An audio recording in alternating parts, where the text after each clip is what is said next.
नमस्कार। पाकिस्तान के लिए एक खुशी की खबर आई। खुशी की खबर ये कि डिप्टी सेक्रेटरी ऑफ स्टेट यानी कि उप विदेश मंत्री अमेरिका की, जो कि अभी पाकिस्तान के दौरे में थी, उन्होंने कुछ सीनियर जर्नलिस्ट से बात करते हुए बोला कि जो बाइडन अमेरिकन प्रेसिडेंट जल्दी ही इस इमरान खान से बात करेंगे। अब इमरान खान से बात करेंगे ये तो बोला, ये भले ही बताना भूल गई कि ये बात कब होगी। डेट टाइम कुछ नहीं, महीने मतलब 2 महीने में हो जाएगी, 3 महीने में, 6 महीने में, साल में, 5 साल में, ऐसा भी कुछ नहीं बताया उन्होंने। तो उन्होंने बोला हाँ जल्दी बात हो जानी चाहिए, ऐसी कोई प्रॉब्लम नहीं है, बातचीत होती है। उन्होंने साथ में एक राइटर और लगा दिया कि हर कंट्री का प्राइम मिनिस्टर प्रेसिडेंट तो हमारे प्रेसिडेंट से ही बात करना चाहता है, तो आप भी उनमें से एक हो। तो ये शायद मेरे हिसाब से तो ये बेइज्जती की होगी। खैर एनीवेज, उनको लगता है इज्जत बढ़ गई कि फ़ोन आ जाएगा।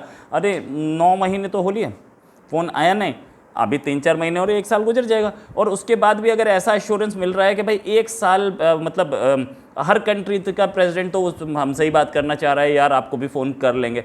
ठीक है, जो है पाकिस्तानी इस पर खुश हैं भाई कि भाई हो जाएगा, ये हो जाएगा, वो ठीक है, फाइन, गुड। एक और उन्होंने इंटरव्यू दिया पीटीवी को, और पीटीवी में पूछा गया कि भाई आपके ये ट्रिप क्या था, कैसा था, क्या चाह रहे हो आप। तो उन्होंने बोला ट्रिप जो है वो अफ़गानिस्तान के रिलेटेड है। हम लोगों ने और दूसरी चीज़ों पे भी बात करनी है, बात हुई है हमारी। अफ़गानिस्तान हमारा टॉप एजेंडा था, साथ में कोविड पे, क्लाइमेट क्राइसिस, जियो इकोनॉमिक्स, इन सब पे बात हुई, लेकिन अफ़गानिस्तान हमारा टॉप एजेंडा था। ये कभी नहीं बोला गया कि अमेरिका और पाकिस्तान रिलेशंस बेटर करने का हमारा एजेंडा था जिस पे बात हुई। दोनों कंट्री के बीच में बायलेटरल रिलेशंस, ट्रेड रिलेशंस, इन सब पे नहीं बात हुई, इन सब पे उन्होंने बोला नहीं। हुई वो अलग बात थी, ये भी बोला। इनफैक्ट एक क्वेश्चन पूछा गया कि कश्मीर इंडिया और पाकिस्तान के बीच में इशू है, वॉर हो चुकी है, उस पर आपका क्या स्टैंड है। पिछली ट्रंप एडमिनिस्ट्रेशन तो दोनों के बीच में बातचीत कराना चाह रही थी। तो मैडम ने बोला कि देखो ये इंडिया और पाकिस्तान के आपस का इशू है, इसमें हम कुछ नहीं बोल पाएंगे। तो ये भी क्लैरिटी दे दी कि भैया कश्मीर पे हम कुछ नहीं बोलना चाहते, कश्मीर पे हम बिल्कुल मीडिएट नहीं करेंगे। तो यहाँ पे भी पाकिस्तान को एक झटका लगा। और ये भी बोला, फिर एक क्वेश्चन पूछा गया कि अमेरिका चाहता है कि इंडिया को चाइना के सामने खड़ा कर दे और एक प्रॉप अप करे, उसके सामने एक बड़ा पावर बना दे क्वाड के मामले में। उन्होंने बोला कि देखो ये चीज़ कहना कि हम सामने खड़ा कर रहे हैं, ये अलग चीज़ है। चाइना एक अच्छी इकोनॉमी है, बड़ी इकोनॉमी है, हमारे साथ रिलेशंस हैं, तो हम किसी के सामने नहीं खड़ा कर रहे हैं, लेकिन चाइना को जो इंटरनेशनल लॉज है उनकी इज्जत करनी पड़ेगी, और करना बहुत ज़रूरी भी है, बता दिया। और चाइना से आपके रिलेशंस हों तो हों, हमें कोई फ़र्क नहीं पड़ता, लेकिन असलियत में फ़र्क तो पड़ता है। ये वेंडी बोल के गई हैं, और बाकी वहाँ पे वाइट हाउस में बैठे हुए लोग कुछ अलग सोचते हैं। खैर एक और अभी ये बताने के बाद फिर मैं आपको बताऊंगा कि क्या उसका इम्प्लिकेशंस होंगे। एक क्वेश्चन ये पीटीवी के इंटरव्यू में नहीं, एडिटर्स के इंटरव्यू में पूछा गया, एडिटर्स के साथ जो उनकी इंटरेक्शन था उसमें पूछा गया कि भाई आपके यहाँ 22 सितंबर के महीने में 22 रिपब्लिकन सेनेटर्स ने एक बिल लगाया है अमेरिका के सैंक्शंस पाकिस्तान पे लगाने के लिए, तो आप उस पर क्या बोलती हैं। उन्होंने बोला कि देखिए बिल हमारे पास बहुत सारे हैं, 100 बिल पड़े हैं, हज़ारों लोग उसके पीछे हैं। हम लोग well aware of Pakistan concerns and closely looking at the situation.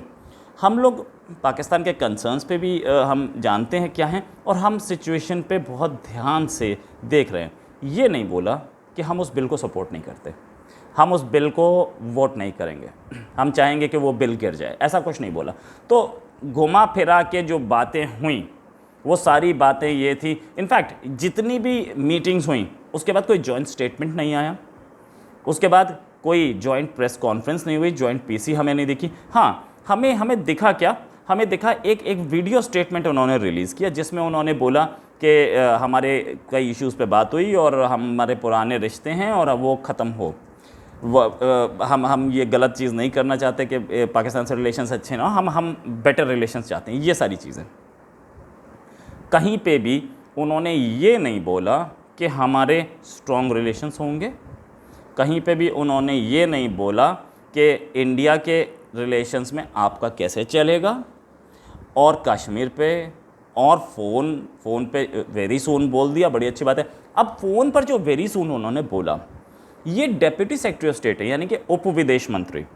अब उप विदेश मंत्री जो बोल के गई हैं उससे इत्तेफाक विदेश मंत्री, इनफैक्ट वो बोला है तो कहीं कुछ हुआ होगा, कहीं कुछ बातचीत हुई होगी, कहीं उनकी अपनी मिनिस्ट्री में बात हुई होगी, लेकिन ये पक्का नहीं है और ज़रूरी नहीं है कि जो उप विदेश मंत्री बोल के गई हैं उसका विदेश मंत्री एंटनी ब्लिंकन उससे इत्तेफाक रखें, पहली चीज़। और एंटनी ब्लिंकन भी इत्तेफाक रखते हैं तो उससे वाइट हाउस इत्तेफाक रखे, वाइट हाउस का स्टाफ, और वाइट हाउस इत्तेफाक भी रखता है तो प्रेसिडेंट जो बाइडेन खुद इत्तेफाक रखते हैं कि नहीं। तो कई लेयर्स हैं, सबको एक लाइन में आना पड़ेगा।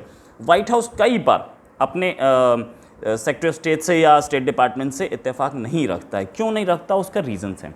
उसका रीज़न ये है कि वाइट हाउस के पास फाइनेंस मिनिस्ट्री भी है, वाइट हाउस के पास कॉमर्स मिनिस्ट्री, इंडस्ट्री मिनिस्ट्री भी है, और अगर commerce ministry, finance ministry, industry ministry, इन सारी मिनिस्ट्रीज़ को ये लगता है कि पाकिस्तान के प्राइम मिनिस्टर को फ़ोन करना या पाकिस्तान से अच्छे रिलेशन बनाने का मतलब इंडिया से रिलेशंस ख़राब होते हैं, तो वो सीधे मना कर देंगे। तो एक्सटर्नल अफेयर्स मिनिस्ट्री की बात को साइडलाइन किया जा सकता है। उसमें डिफेंस मिनिस्ट्री भी आती है, और डिफेंस इस समय क्वाड पे काम कर रही है और दूसरी चीज़ों पे काम कर रही है। डिफेंस मिनिस्ट्री की इस समय ज़्यादा सुनी जा रही है in relation to external affairs ministry, यानी कि secretary of state. State department जो है वो अपने हिसाब से सोचता है, वो ऐसे सोचता है कि हर कंट्री से रिलेशंस बेहतर हो जाएं, और अगर कोई कंट्री कुछ गलत कर रहा है तो उसके रिलेशंस हम ऐसे रखें। लेकिन डिफेंस डिपार्टमेंट जो है वो ये सोचता है कि चाइना को कर्टेल कैसे करना है, चाइना को कर्टेल करना है तो हमें इंडिया से रिश्ते कैसे बेटर बनाने हैं, और इंडिया से बेटर बनाने हैं तो हमें पाकिस्तान को कैसे टैकल करना है।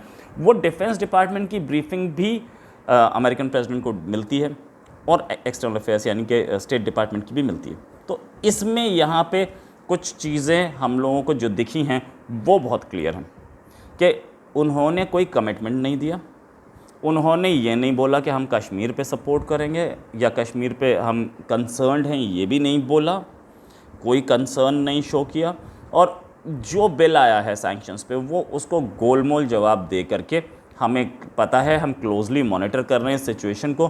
क्लोजली मॉनिटर कर रहे हैं मतलब क्या? उस बिल का क्या होगा, उस बिल के बारे में स्टेट डिपार्टमेंट क्या सोचता है, और उस बिल के बारे में प्रेसिडेंट ऑफ अमेरिका क्या सोचते हैं, ऐसा उन्होंने कुछ बताया नहीं या वाइट हाउस के कहेंगे ऐसा उन्होंने कुछ बताया नहीं। और क्यों नहीं बताया? हो सकता है उनके पास ब्रीफिंग ही ना हो इस पर, लेकिन अगर वो क्लैरिटी से बोलती तो शायद पाकिस्तान विजिट फेल हो जाती, क्योंकि वो सीरियस हैं इस बिल पे। और ये जो सैंक्शंस वाला बिल है इसको दोनों पार्टीज़, रिपब्लिकन और डेमोक्रेट, दोनों इसे सपोर्ट कर रहे हैं। आप जो हमारे जो अभी हालिया स्टेटमेंट्स जो आप आए हैं former national security adviser Trump administration में, ट्रंप को ही हराया था बाइडेन ने, राइट, दोनों अलग अलग पार्टी से हैं। Trump administration former national security adviser, उसने भी बोला कि सैंक्शन लगने चाहिए।